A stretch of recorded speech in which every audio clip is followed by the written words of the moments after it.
And now for our second American Poet Laureate, the amazing Amanda Gorman. Amanda Gorman became the first National Youth Poet Laureate back in 2017 while she was studying at Harvard University. She was studying sociology. She graduated from there with honors. Before that, she had been appointed Los Angeles' Youth Poet Laureate when she was just 16 years old. And going back even further, it's amazing to discover that when she was a child, she overcame a speech impediment by working hard on her reading skills. And she refers to that not as an impediment, but rather an opportunity. She said an opportunity to become really good at public speaking with all the work she had to do, all the practice she had to do on her reading skills. She was born in Los Angeles too, and that was back in 1998. Of course, she then shot to fame on January the 20th, 2021, when she became the sixth and the youngest poet to deliver a poetry reading at a presidential inauguration. She refers to herself on her website as a wordsmith and a change maker. And she's been involved in promoting writing, particularly young people's writing, since back in 2014 when she founded One Pen, One Page, which is a site you can have a look at. It's dedicated to elevating the voices of youth through writing and creativity. This February, she performs at the Super Bowl, the first poet to be ever invited to do that.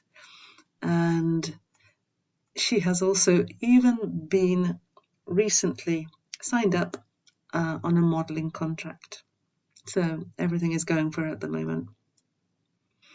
Thinking about inauguration poets, she is only the sixth in a short line of other inauguration poets. Two for Barack Obama, two for Bill Clinton, and one back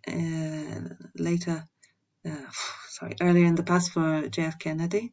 So she's in good company, Robert Frost, Maya Angelou, Richard Blanco, names you will recognize. Thinking back to this idea of a poet laureate having no obligation to write for special occasions, Gorman instead has made it a kind of speciality of hers to be able to write on command.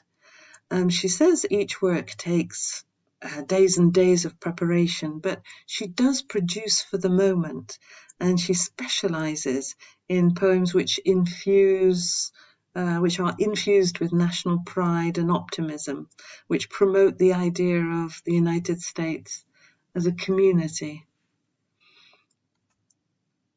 Instead of choosing Amanda Gorman's inaugural poem, which I've seen that there is plenty of information on the web and exercises, recordings, and so on, so it's easier to access. I wanted to share another of her poems with you. It's called The Miracle of Morning. I've chosen this one because rather than being specifically American, it's a poem which is, in a sense, dedicated to the world within, the world suffering under the coronavirus pandemic.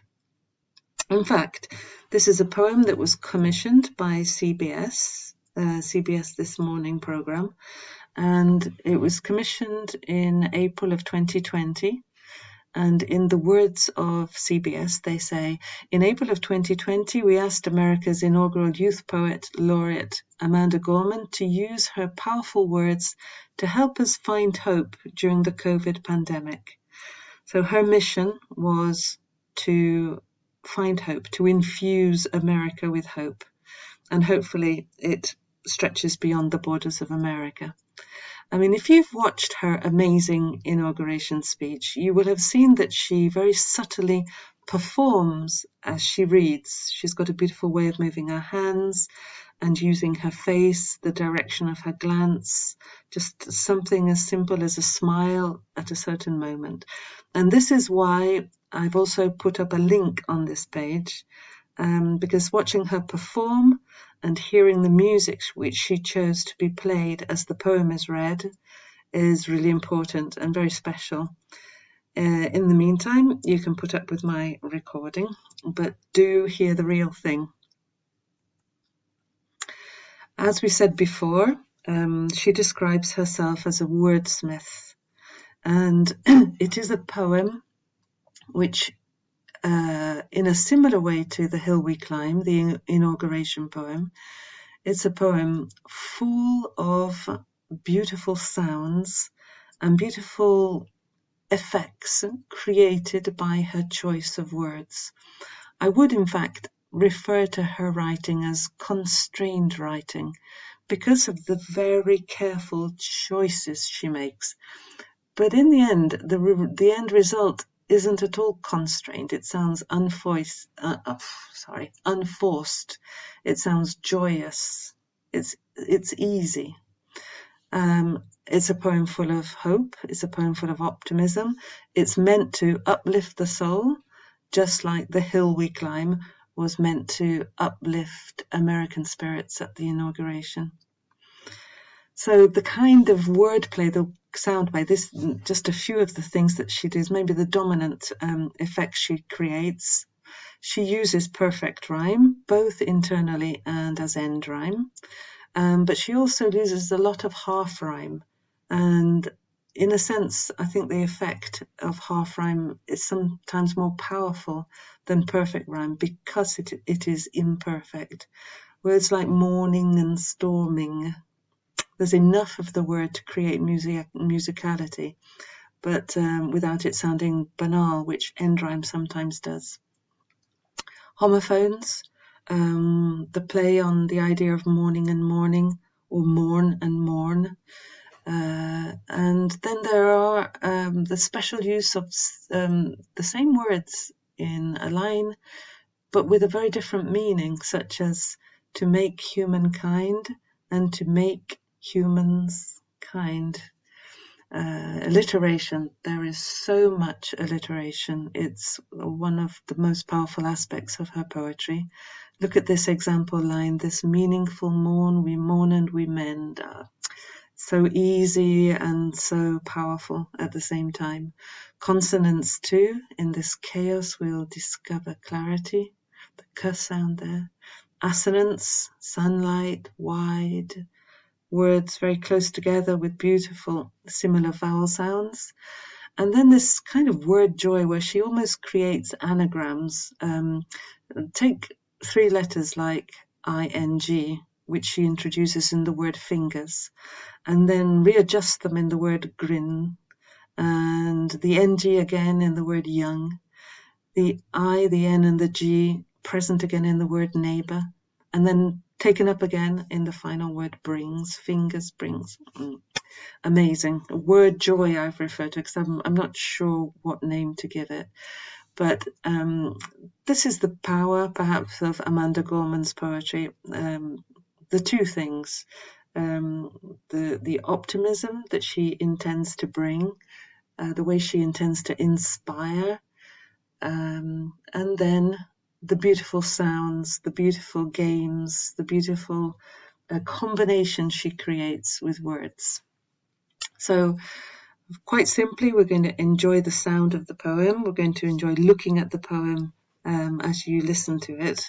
Without further ado, The Miracle of Morning. I thought I'd awaken to a world in mourning, heavy clouds crowding, a society storming. But there's something different on this golden morning, something magical in the sunlight, wide and warming. I see a dad with a stroller taking a jog. Across the street, a bright-eyed girl chases her dog. A grandma on a porch fingers her rosaries. She grins as her young neighbor brings her groceries.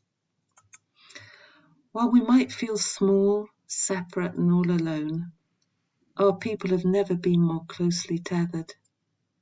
The question isn't if we will weather this unknown, but how we will weather this unknown together.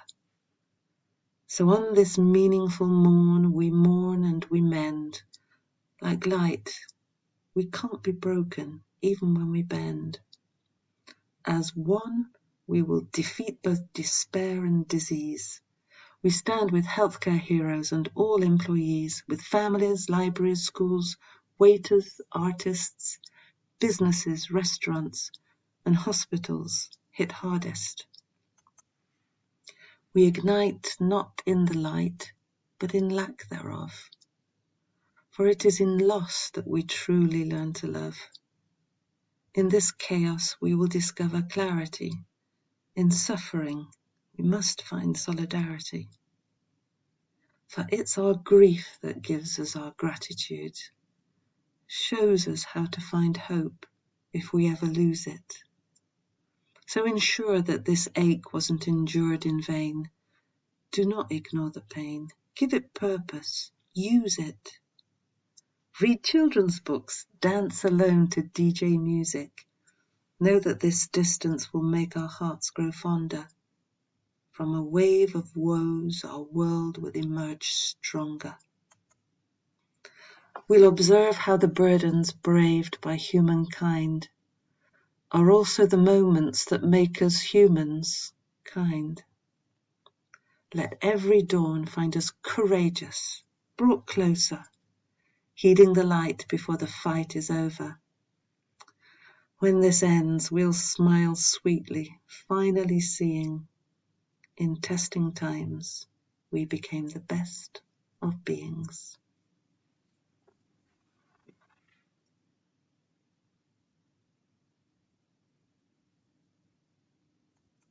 The sentiments are so sweet, and the sound is so sweet. You can't help loving her poetry. I love the line, don't ignore the pain, give it purpose, use it. And on that note, I'd like to end this fourth presentation and thank all of you for listening. Thank you very much.